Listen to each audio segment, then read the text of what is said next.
have picked up issues of the road, issues of the ambulance, issues of work. I would like to report that in connection with the road, this has already received the attention of UNHCR, and we are working closely with our headquarters to see how we can implement a project that would shorten the distance that refugees have to walk from the camp to the main road, and which would shorten the distance to barely about 5 kilometers. We've, of course, heard about the issue of the ambulance. It is also one of the issues that have already received our attention as we continue to raise awareness about the plight of refugees here. This is one of the things that we are also negotiating with our headquarters so that we can improve the services at the clinic. But in the interim, we know that the Ministry of Health in Lilongwe is already preparing to deploy one of the project vehicles to service the clinic here. I would particularly also like to mention about the irrigation, which has been the main attraction for us as UNHCR. I am very pleased to report that negotiations with our headquarters is at the advanced stage to implement an irrigation scheme that will ensure that water is pumped from the Lisungwe River to an elevated point where we already have a reservoir. And this will not only serve as an irrigation project, but it will also be able to provide potable water to refugees who are living here as the number increases. I'm very aware that the 5 boreholes that are in operation may become inadequate. So this is one of the endeavors that my office is pursuing very rigorously with the headquarters. And we hope that this project will be implemented even before the end of this year. Now, UNHCR encourages, of course, the refugee population to respond positively and utilize the targeted development assistance to the refugees, which also incidentally benefits the local population and fosters local integration in an harmonious manner. UNHCR is cognizant of the important roles that have been played by the traditional chiefs and the host community around Ulwani for their generous contribution of the land in the first place and their acceptance of the refugees to live in this area. Sincere appreciation also goes to the UN family. Here we can point out the World Food Program, who have been providing food here, UNICEF, who have helped us with the drilling of boreholes, and a number of other UN families. We are also grateful to the donor government embassies who are based here in Malawi, the UNHCR implementing partners who have supported my office to make a difference in the lives of refugees during their stay in Malawi.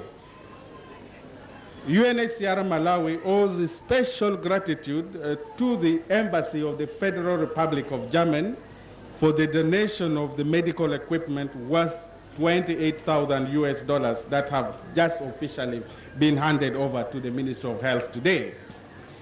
The US Embassy also for the continued support in a number of sectors, namely in the areas of water, sanitation, HIV/AIDS, etc., and UNICEF for their ongoing projects that they implement jointly with UNHCR.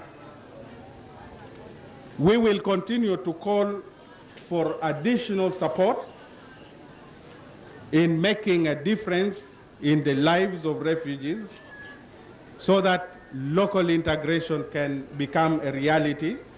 And wherever feasible, we will also be knocking on the doors to support refugees to return to their countries of origin in safety and dignity, and also to seek opportunities where such return is not possible and where it is not feasible to conduct local integration, that we are also supported in resettlement.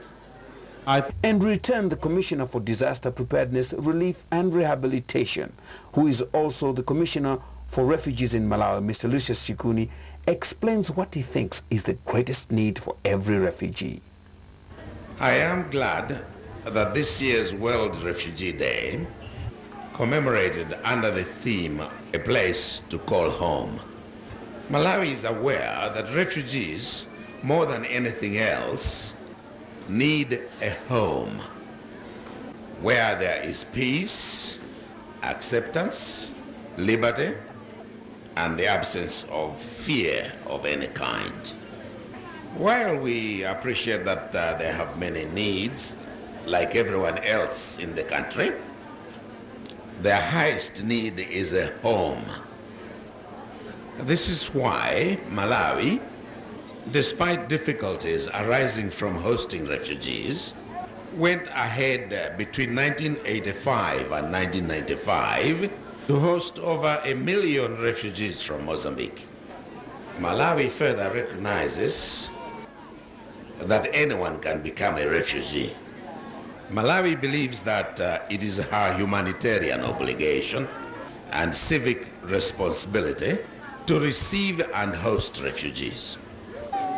Beginning with the He later thanked the German government for the timely donation of medical equipment, which will go a long way in assisting the refugees as well as the local community. Our being able to receive that equipment. Speeches are through. It's time to watch the dancers. All the refugees from various countries present their traditional dances.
For the refugees to dance and participate fully in the development of the entire world, it is paramount that they have a place to call home, like the warm heart of Africa, Malawi. Isaac and Jacob Theatre sum it all like this.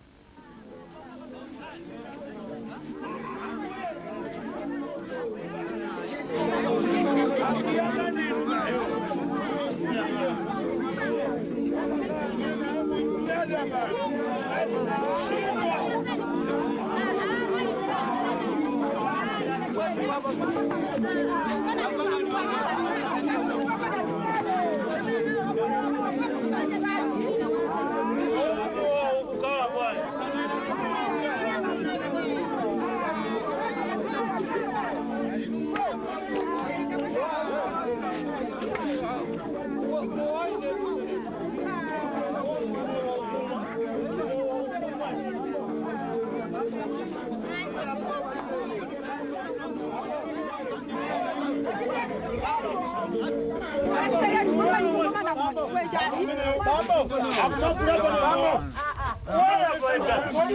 have I done? What do you move my similar? One come. What about that? And we are many. I think about no caretare. Who might be saying if you are going to party, who might be send around.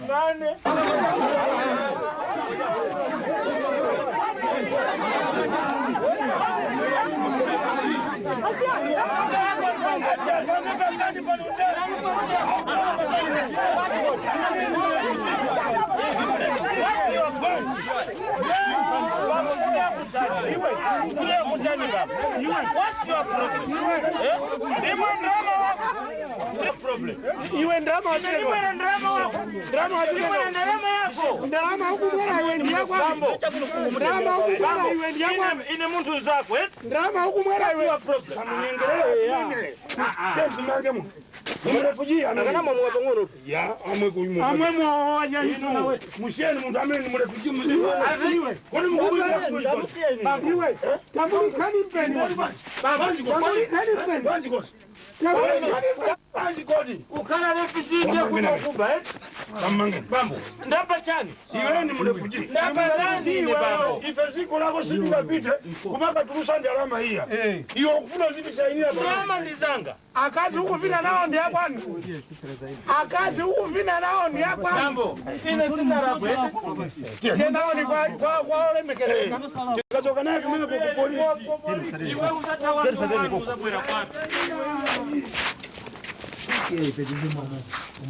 Where are we going?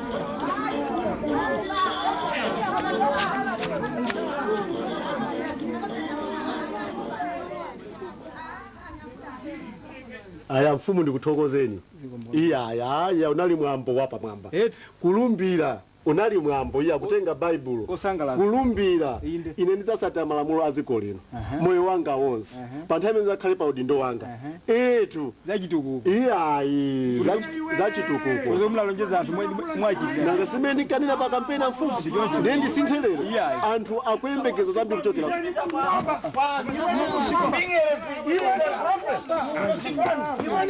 Being a refugee is a problem. Rescue me. Rescue me. Being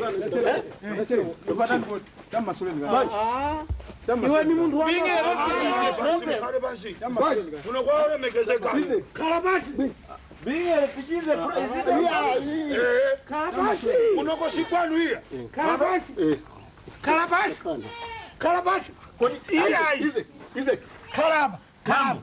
Kalaba. Yeah, I do for Kalaba. Ole mekezeka. Yeah. Dakani chete kai. Zona. Kala ni bwe. Bae makabulu bwe. Ni karapa. Chabwino. Isaac. Bwana watu. Mundu mabwe nawe. Marara ndikuli chati. Marara. Yeah, madar. Tabani kai muza kaya. Thank you. So usita ukakali hapo. Nena basi. Palipo ifocho nyingi ziko la tuili. Kan. Ziko lino tima vota ndifeyo. Inki kuika chala ichi MP kuti mupite kwa parliament. Chala jina ji president. Ziko lino. Tu.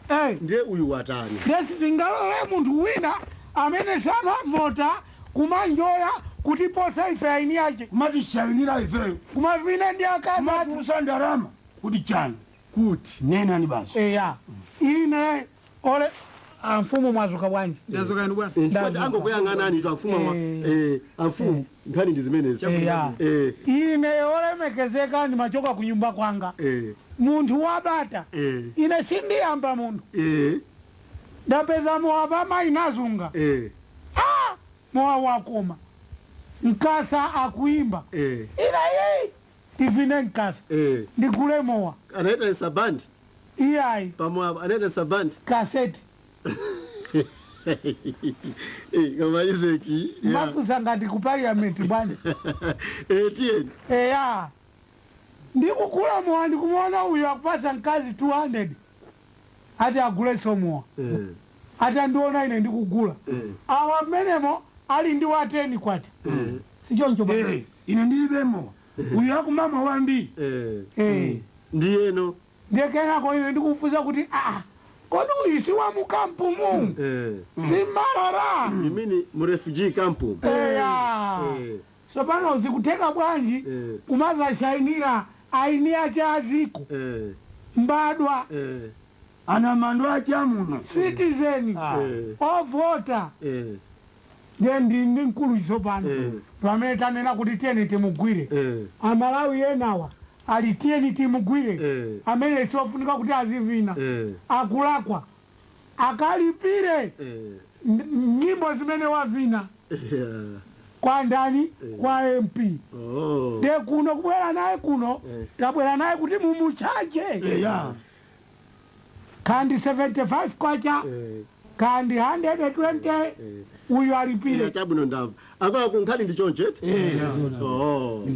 munthu ni murefugee yeti akhala mu camp ndi anzache ndiwo chokomene ku amazamamo marara iyayi mukati marara ndi kuti chati woyenda sichoncho ndiye mwa amamamowa ndiye sono amugwira chimene wakwa iye ndi chani aifeyo chimene olakwa sitikuchidziwa kwa ndiye ndikuuzeni Isaac munthu mamulakwira machita bwino chaka chino mutu wa chaka chino nkhani ya marefugee ndiona kuti anthu ngatawa kumene angakhale pakali panopa ndi kuno ku Malawi sono ngati ali mu kampu mumu kuchokako kubwera kuno kuzamwa mowa kuzacheza ndi anthu sanalakwe iyayi chifukwa mu refugee ngati ali kuno padakali pano kumene angache kuti kwawo ndi kunoko momwe wa MP ndi momwe tamfumu ndipo soka namupatu ndiye anataka anatusa mpenya ndikuuzeni ndiye ndimvere nakuluakulu malamulo amanena kuti monga ngati munthu ngati dziko la Malawi boma likudziwa kuti Malawi muno tindanzathu othawa nkhondo kumachokera ku maiko ngati ku Rwanda kapena ku DRC onsewo ali kuno boma likudziwa kuti Malawi muno tili ndi marefugee anthu othawa nkhondo chifukwa pa chaka chilichonse pamakhala tsiku pa 20 June lokumbukira amati World Refugee Day dziko lonse lapansi kuti tizikhala nawo bwino sono nkhani yakunena kuti anthu ngati chaka chino aona kuti a place to call home for refugees kuti kumene angati kwawo ndi kumene akukhala chifukwa tsiku lina lache anthu awawa kwawo kumene athawa nkhondoko kuzakha kuti kuli mtendere